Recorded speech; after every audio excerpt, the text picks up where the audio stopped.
Fresno Police Chief Mindy Castro says they started working right away on the operation with extra officers working the Easter weekend. Castro now says all of the suspects involved in last week's stabbings have been taken into custody.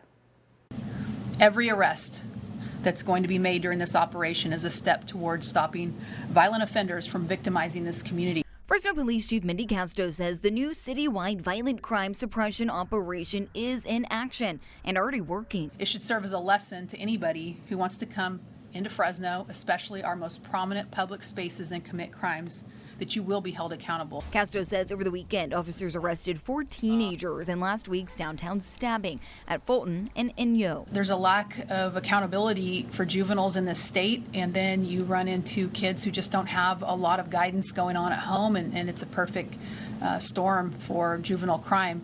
I'm grateful that we haven't seen some of the surges in crime that we've seen in some other large cities across the nation with regard to juveniles, but it was spring break and it changed the dynamics somewhat for us. With this new operation, they are preparing for the impact summer vacation may have on crime. Castro announced over Easter weekend, officers arrested 48 people on felony charges, 53 people on misdemeanors, contacted 124 gang members in the city, and recovered 15 guns. She says it's work like that involving magic, detectives, traffic, and tactical teams that will ultimately make a difference in putting a stop to a rise in violent crime. She says homicides are up with 9 this year compared to 4 at this point last year.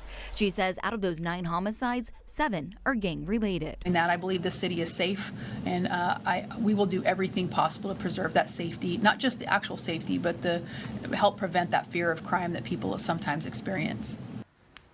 And Castro also mentioned out of the 9 homicides so far this year, they have identified suspects in 8 of the cases, with more arrests likely coming soon. So moving forward, Castro says they're targeting hot spots like River Park Fashion Fair, the Tower District, and the area where Art Hop takes place. We're live in the studio tonight. Catherine Phillips, KC24 Local News That Matters.